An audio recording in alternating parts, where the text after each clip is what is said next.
Señor Diego, bienvenido, el público es suyo. Bueno, Rayil, muchas gracias. Muchas gracias a Juan Miguel, a todos los amigos de Aladir. Yo soy Diego Felipe Polanía, director ejecutivo de la Comisión de Regulación de Agua Potable y Saneamiento Básico de Colombia.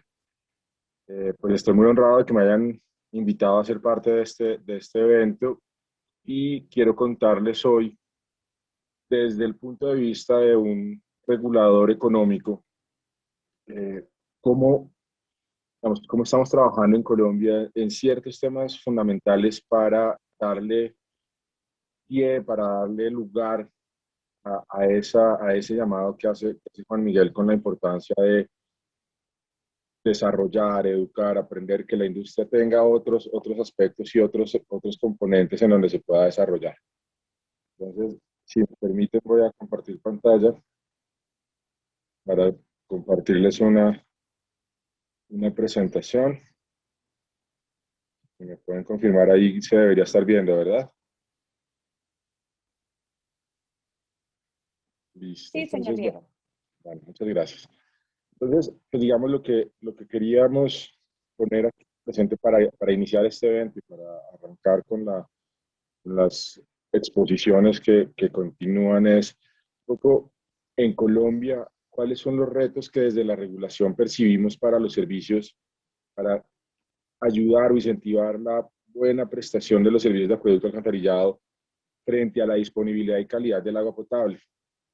Las, las noticias que nos presentó Juan Miguel muy recientes, hay varios temas de escasez, de sequía, de poca oferta, y ahí es importante, por un lado, pues evidentemente todo el desarrollo tecnológico para hacer una buena aproximación, un buen aprovechamiento al recurso, una explotación eh, con buenas prácticas para garantizar su sostenibilidad en largo plazo, y eso desde el lado de la regulación y de las normas, pues un poco generar los incentivos para que eh, exista la posibilidad de que ese uso sea adecuado. Y les voy a contar entonces en ese sentido desde la regulación que estamos viendo en Colombia.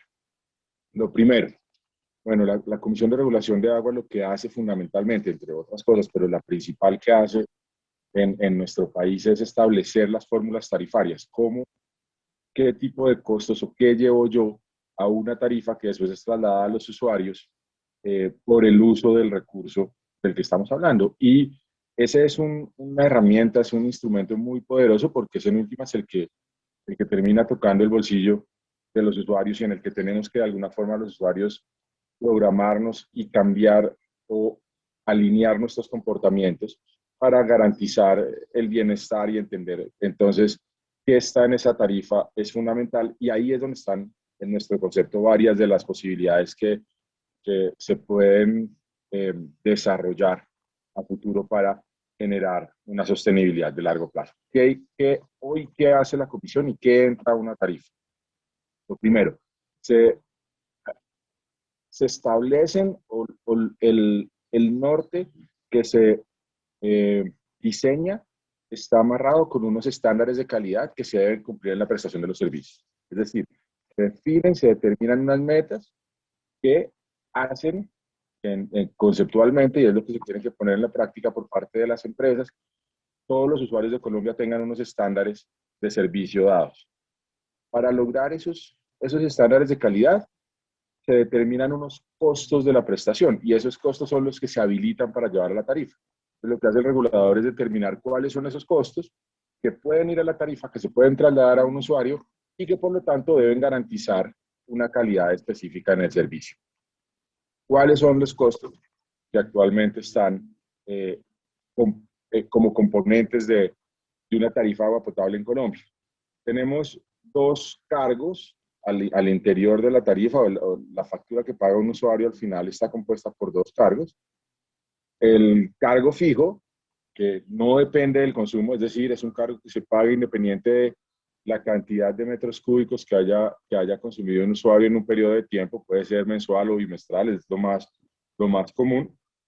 Estos son los que denominamos usualmente los gastos o los costos de clientela, los costos por estar conectados al sistema y que garantizan, por un lado, el músculo financiero para el prestador para que, independiente de la estacionalidad, pueda operar y hacer un negocio planificado, y además le garantiza al usuario como el derecho a esos estándares de calidad de los que estábamos hablando. Y esos costos los incorporamos en algo que denominamos el costo medio de administración. Imagínense ustedes, pues, el pago de un gerente de la empresa, el pago de un sistema de software, el pago, todo lo que se requiere para al final hacer posible que una persona abra la llave y haya agua, independiente y que no está asociado a la cantidad de agua. Y tenemos, aquí hay estos verdes, cuadritos verdes que ven ustedes en mi presentación.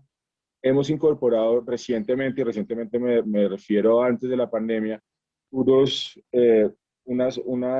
aproximaciones a lo que llamamos unos costos por inversiones ambientales adicionales. Y esas inversiones ambientales adicionales, ya más adelante voy a hacer mucha profundidad sobre ello, cuáles son y qué entendemos, pero la idea es que son inversiones para garantizar la sostenibilidad del recurso en el largo plazo, que no necesariamente están enfocadas en infraestructura eh, tradicional, sino básicamente soluciones basadas en la naturaleza, y por esa vía lo que estamos diciendo es, pues como son inversiones, también deben ser administradas y operadas y deben tener un asidero en el costo fijo. Entonces tenemos unos costos que son los denominados costos de clientela o los costos por estar conectados al sistema, y además un cargo por consumo, que estos sí son los que, por decirlo de alguna manera, van aumentando en la medida que las personas consuman un mayor volumen de agua potable. Entonces, ahí tenemos los costos de operación, los típicos costos para operar el sistema. Lo más tradicional para entender eso son los químicos, la energía, etcétera.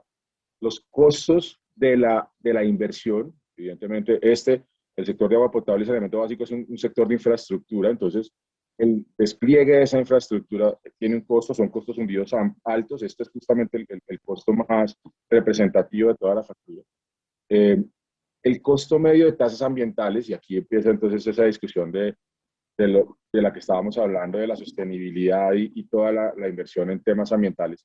Eh, el esquema en Colombia funciona de tal manera que una empresa de servicios públicos que quiere prestar el servicio de producto y alcantarillado debe pagar unas tasas ambientales a la autoridad que reglamenta todo el tema del medio ambiente. En nuestro caso son 32 autoridades ambientales que establecen unas tasas para, por un lado, poder extraer el agua, la denominamos la tasa por uso, o poder hacer uso de las fuentes hídricas como espacios de vertimiento.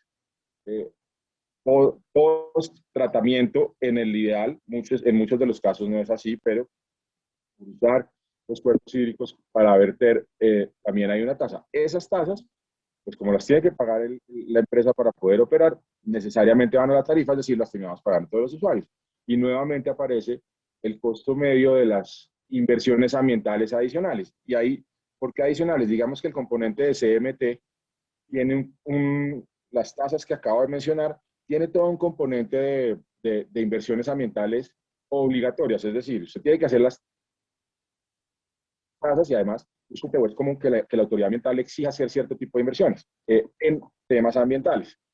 Sin embargo, dada la heterogeneidad del territorio, uno puede encontrar un espacio geográfico específico donde la escasez del agua es muy alta, eh, por temas climatológicos, por temas gráficos, por temas de infraestructura, por temas, digamos, diversos, de diversa índole, y ese prestador cuyo modelo de negocio depende de ofrecer agua potable, tiene todo el sistema montado para hacer un tratamiento de agua, puede no tener una oferta suficiente para darle cumplimiento a ese mandato.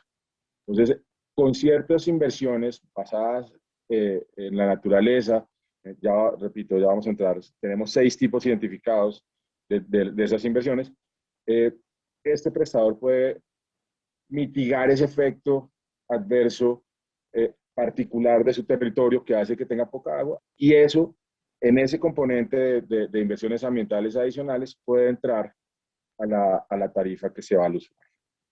Entonces, este es el dibujo o el esquema actual de una tarifa de agua potable y saneamiento básico en Colombia, y aquí es donde creemos que desde el regulador podemos poner unos incentivos importantes para garantizar no solo estándares de calidad y buena prestación, sino sostenibilidad en el largo plazo. ¿Cuál es la problemática que afronta Colombia? Y no sé, no me creo que me equivoque si digo que toda la región o gran parte de la región, obviamente en distintos niveles, alrededor de la productividad del agua. Y este es justamente lo que entonces debemos empezar a pensar en ese tipo de medidas que tomamos para enfocarnos hacia el desarrollo de cómo generar incentivos. Primero, los recursos hídricos no se aprovechan de forma eficiente ni se conservan. Hay una gran sobreexplotación. Nosotros nacimos, pues obviamente, particularmente hay situaciones distintas, pero digamos que en términos promedio nacimos en regiones con alta potencialidad hídrica y entonces no tenemos ese entendimiento de que este es un recurso escaso y que hay que protegerlo y que la vida como la conocemos necesita de esa permanencia en el mediano y largo plazo y que debemos tomar todas las acciones que se requieran para que así sea. Entonces ahí hay un primer punto para ser más productivos en términos de nuestra explotación del recurso hídrico. Una baja disponibilidad de información para la toma de decisiones. En Colombia, por un lado, los sistemas de información no son buenos, pero además el reporte y la generación de datos no es suficiente. Y entonces, muchas veces, desde las diferentes posiciones del gobierno nacional, departamental o local, de los diferentes niveles de gobierno, se toman decisiones sin suficiente información. Y eso, evidentemente, prolonga un ciclo en el que las decisiones no le pegan específicamente a los problemas. Hay problemas en la financiación de la infraestructura. Este es un problema generalizado.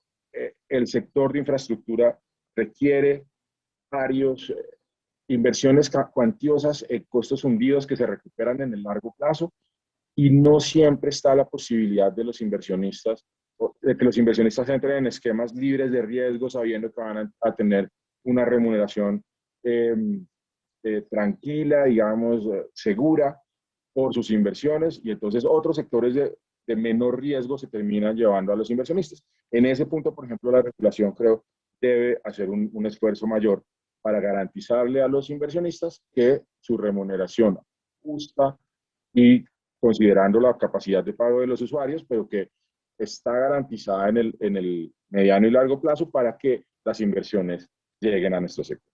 Todo esto se traduce en incentivos insuficientes para adoptar nuevas tecnologías, porque digamos que aunque hay desarrollo de tecnologías, nuestros sectores no se mueven al mismo ritmo. Entonces, seguramente hay una serie de industrias generando cambios y transformaciones, pero no adoptamos esos cambios y transformaciones porque ya tenemos como una forma de hacer las cosas y no generamos los incentivos para modificarlos. Y finalmente, que creo que va muy de la línea con todo el objeto de este foro, el poco desarrollo del reuso del agua residual en el país. Entonces en Colombia específicamente, tenemos niveles de tratamiento de aguas residuales relativamente bajos, aunque aceptables para la región. Estamos hablando de cerca del 43% de las aguas residuales tratadas de los centros urbanos, con una meta de alrededor del 65% a 2030. Y estas son como cifras gruesas, pero pues esos son centros urbanos. Estamos hablando de que al menos, de que más de la mitad del agua residual tratada, del agua residual, perdón, no es tratada y pues en ese sentido, si no es tratada, no puede ser reusada y entonces hay todo un camino por maximizar esa posibilidad de uso del recurso y de explotación eficiente del. ¿Cuáles son entonces los grandes retos en los que estamos trabajando desde el regulador, insisto? Por un lado, incorporar costos que reconozcan esa realidad, que incluyan en los reglamentos técnicos lineamientos para usar nuevas tecnologías en el tratamiento de aguas residuales y aprovechar sus subproductos, tanto del agua como de la energía, en los marcos tarifarios. ¿De qué estamos hablando ahí? Por un lado, es entender muy bien todos los avances o el estado del arte de la tecnología, permitir que nuestros reglamentos de desarrollo técnico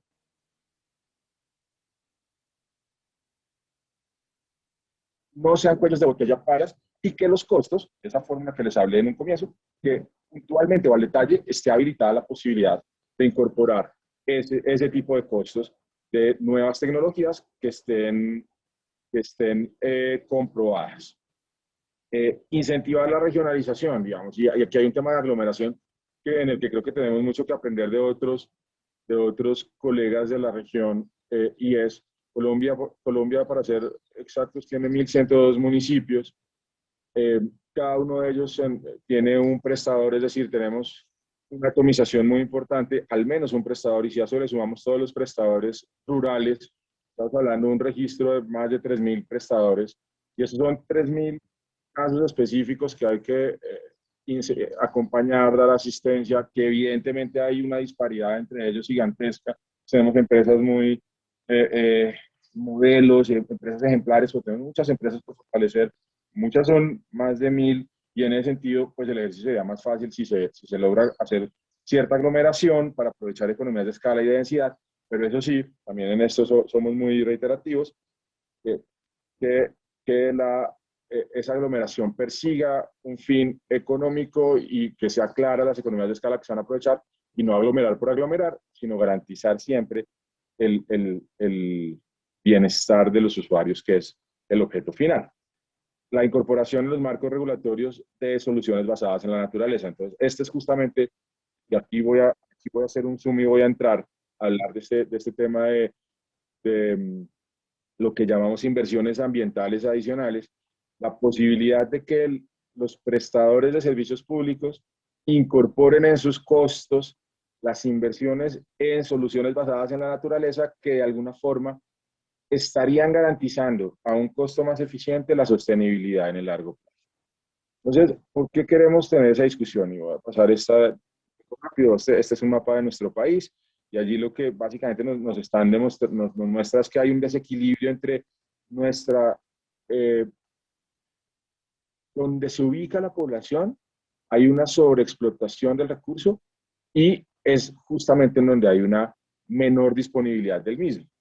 Colombia, por ejemplo, tiene toda esta narrativa de un país rico en fuentes hídricas. Es verdad, como territorio, ese recurso no está distribuido de manera homogénea, y entonces hay muchos sitios de Colombia donde no hay ese potencial hídrico tan fuerte, y allí hay grandes asentamientos. Y entonces, sobre las cordilleras, que si ustedes se van para atrás a una línea como hacia la mitad, de arriba hacia abajo, está toda la densidad poblacional, y ahí es donde empezamos a tener problemas de oferta.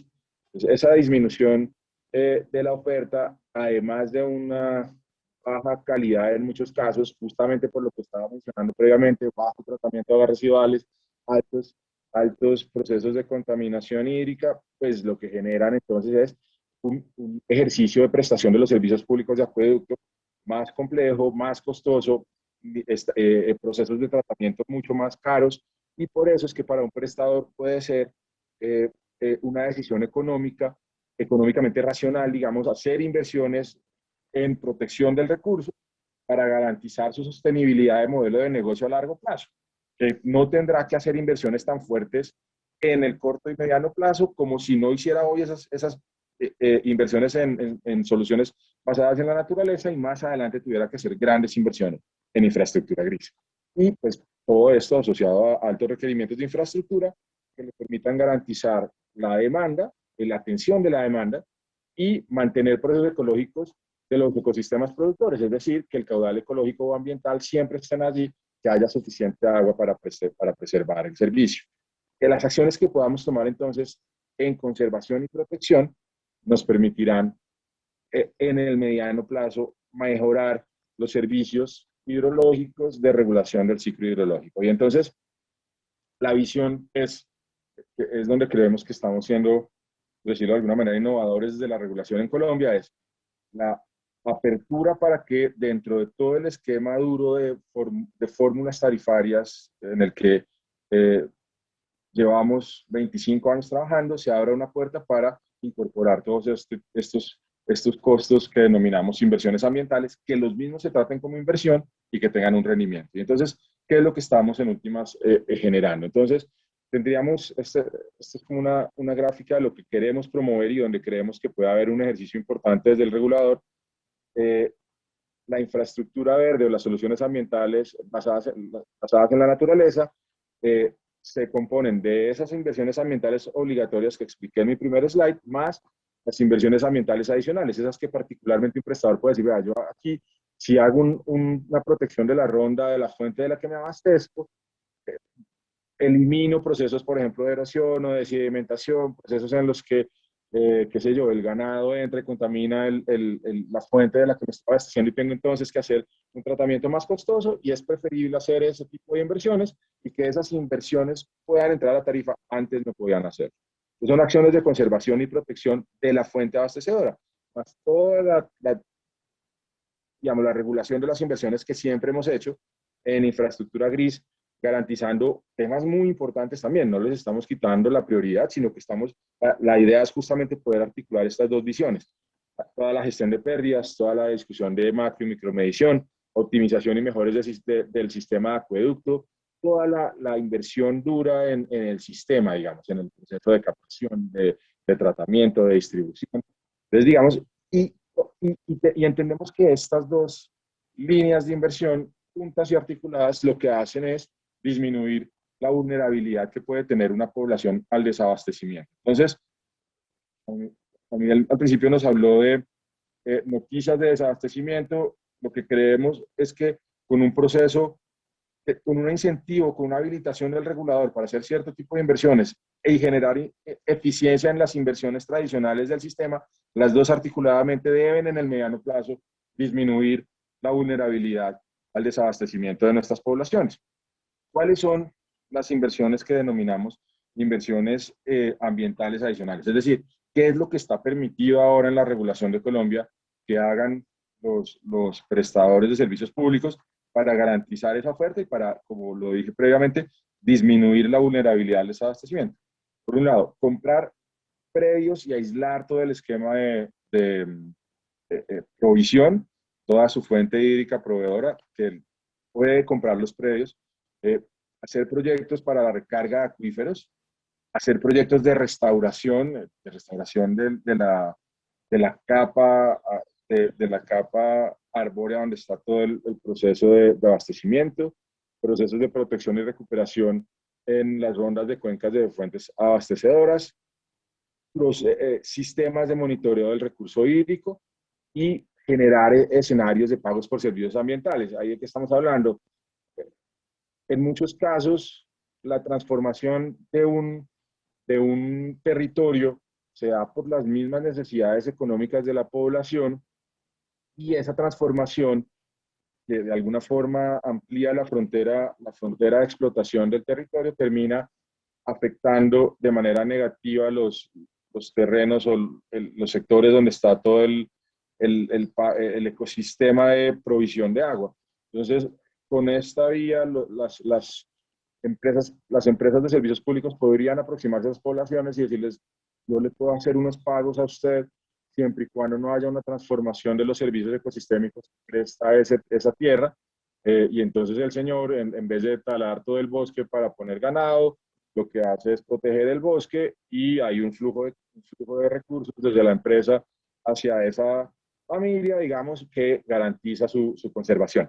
Digamos que obviamente todas estas líneas tienen sus reglas específicas, su control, y lo fundamental es que esté estudiado y demostrado que estamos actuando en espacios geográficamente estratégicos para la provisión y además un control muy fuerte sobre todo este tipo de inversiones que realmente se hagan y que realmente impacten. Y entonces, al final, lo que hacemos es permitirle a la empresa que este tipo de inversiones se trasladen a la tarifa, es decir, que los usuarios del servicio público al final estemos pagando por ellas, pero con ese pago realmente como usuarios lo que estamos haciendo es permitiendo en el largo plazo la sostenibilidad de la oferta al tiempo que evitamos que en varios años se tengan que hacer obras monumentales en infraestructura gris, porque, por ejemplo, se fue la fuente abastecedora y hay que hacer una conducción a miles de kilómetros o a cientos de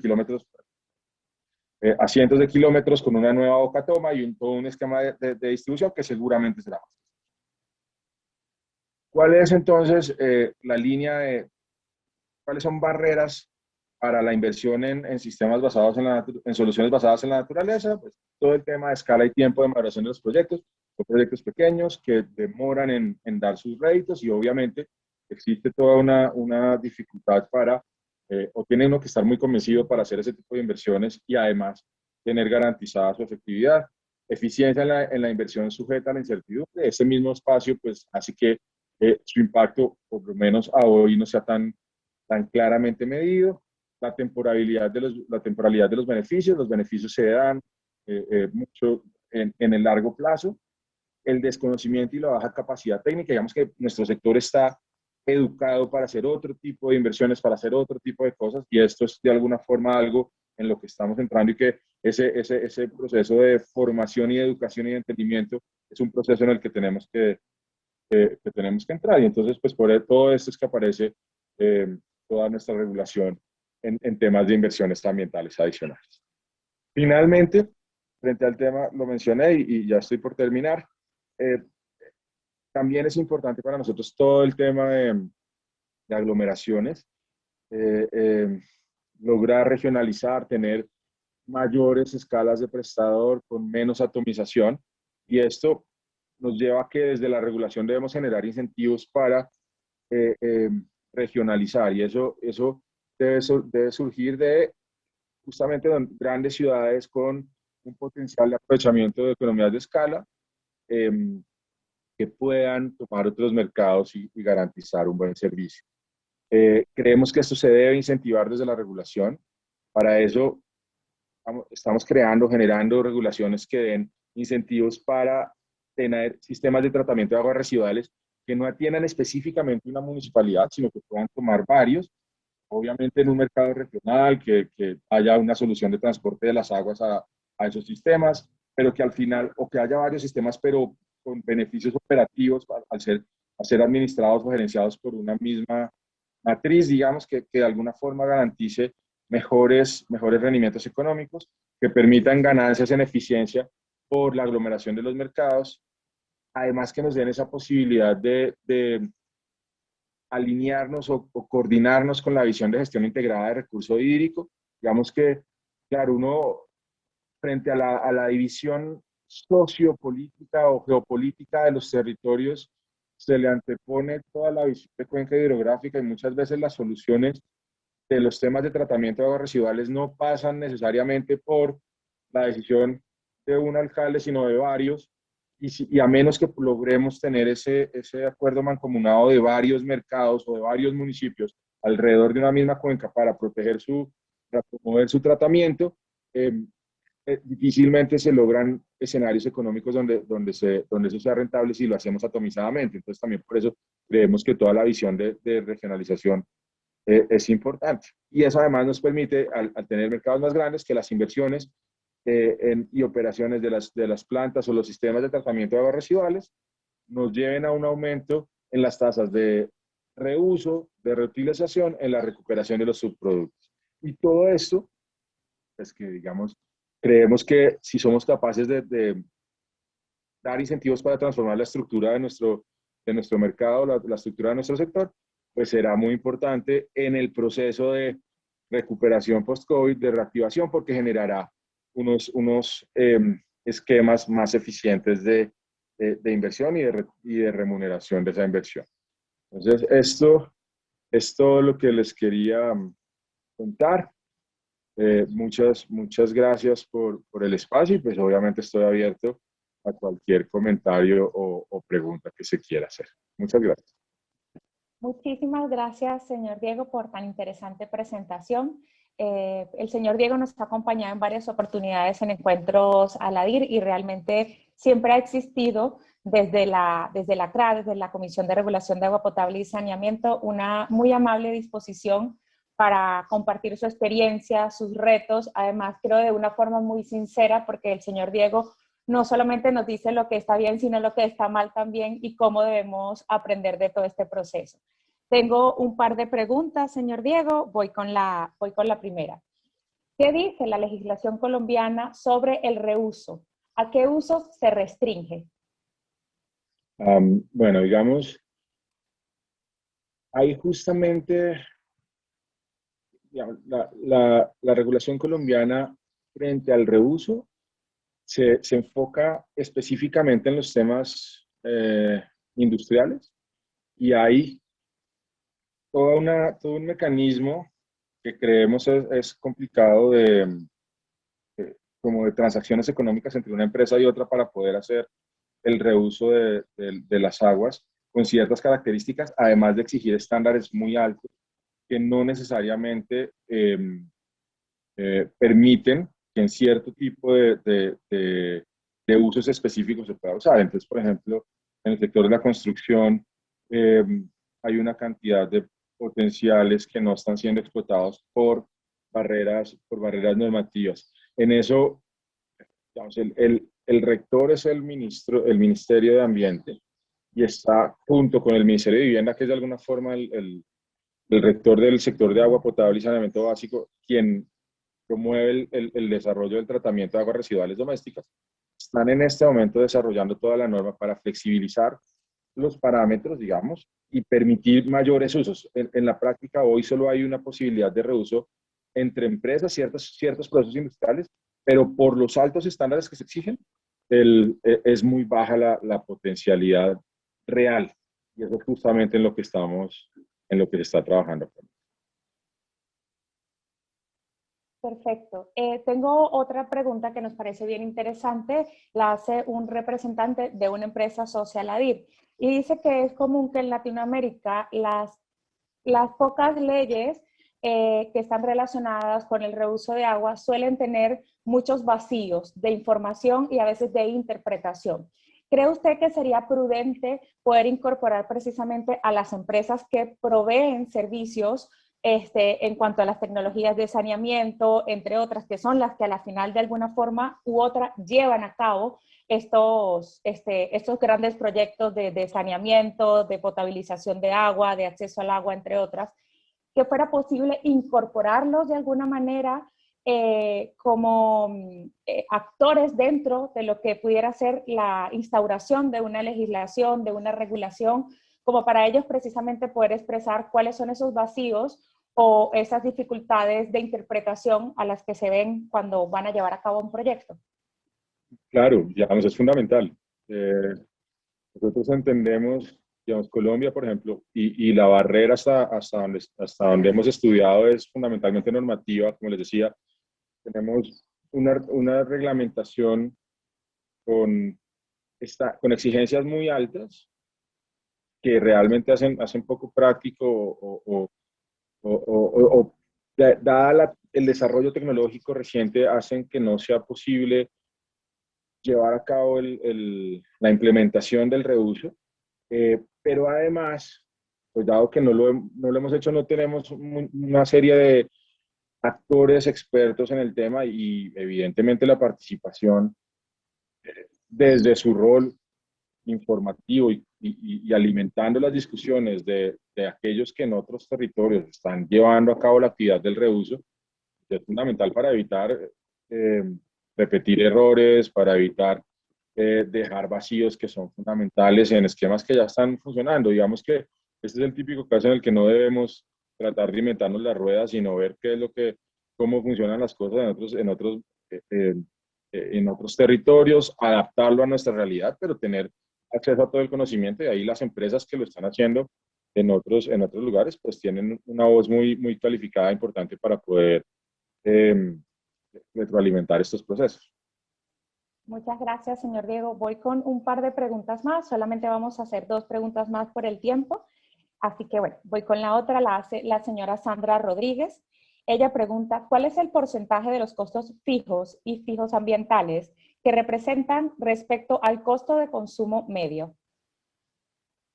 Ok, pues obviamente es un dato muy variable entre, a ver, las tarifas se establecen en cada uno de los mercados, digamos, hay algo que denominamos la entidad tarifaria local y entonces tenemos muchas tarifas, ¿sí? O sea, en cada municipio se establece la CRA lo que hace es establecer la metodología, pero en la aplicación cada cual establece sus propias tarifas.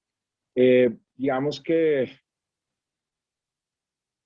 con un riesgo alto de equivocarme, pero para contestar la pregunta, podríamos estar hablando de que el costo fijo está alrededor de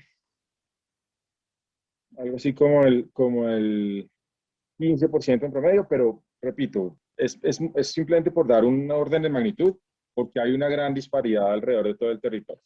Entonces, es simplemente como para dar un orden de magnitud en los datos que tenemos. Voy con la siguiente pregunta. Resulta muy interesante la inclusión de infraestructura verde en las fórmulas tarifarias, tales como el reuso mediante la recarga de acuíferos con aguas regeneradas. Para ello, se debe permitir e incentivar a las empresas prestadoras de servicios públicos para que lo desarrollen y repercutan en la tarifa al usuario. ¿Podría decirnos cuáles son los mecanismos o acciones más concretas para desarrollar esta política?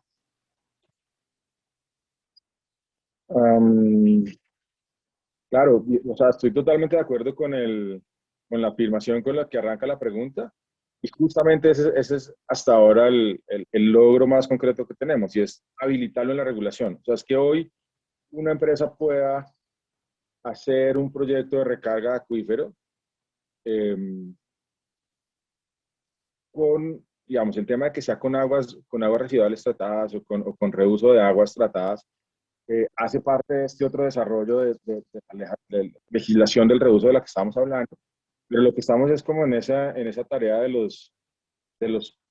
de cada peldaño ir construyendo. Hoy está abierta la posibilidad de que un proyecto de recarga de acuíferos vaya a tarifa. Eh, eh, como lo hacemos es justamente, o lo que determina esa metodología es que una vez el proyecto esté operando y haya costos reales de ese proyecto, pueden trasladar a la tarifa por una vía útil específica, y esa inversión además genera remuneración a una tasa de descuento específica. Entonces, digamos que hoy el logro específico, que entiendes la pregunta, es la habilitación en la fórmula. Eh, Paralelo a eso, pues está todo el desarrollo de la legislación de reuso, y además, paralelo a eso, está la entrada o la necesidad de asistencia técnica para las empresas para que conozcan de este tipo de tecnologías, donde yo creo que un espacio, digamos, un apoyo de una organización tan seria como Aladir sería fundamental en nuestro país para que nuestras empresas empiecen a funcionar. Digamos que en Aladir hay digamos, varias empresas socias que operan en Colombia, y entonces creo que tienen allí un nicho para empezar a operar. Entonces, digamos que seguramente no con la velocidad que quisiéramos, pero en la práctica lo que está pasando hoy es que está la habilitación para que se lleve a tarifa. Hay que ponerlo a andar y hay que hacer toda la implementación, que va mucho de las decisiones empresariales, y en lo que yo pues les puedo garantizar que desde el regulador estamos abiertos al entendimiento que se necesita para permitir esa entrada, protegiendo obviamente siempre el bienestar del sector empresarial y de los usuarios. Muchísimas gracias, señor Diego. Bueno, atención a nuestras empresas socias, a lo que mencionó el señor Diego Polania. Vamos a ver de qué manera podemos atender precisamente esa solicitud, a ese nicho de mercado que usted bien lo menciona. Agradecidos no solamente con ustedes, sino con todo el equipo de la CRA, especialmente con María Clemente, María Clemencia, que nos permitió poder tener este enlace con usted. Muchísimas gracias, señor Diego. Le deseo un excelente día. Hasta luego. No, muchas gracias a ustedes, Rayil, a todo el equipo de Aladir. Muchos éxitos en el evento, y a todos los asistentes, muchas gracias. En Colombia, en la CRAF, siempre que se necesita algo, nos cuenten. Mucha suerte y cuídense mucho. Gracias.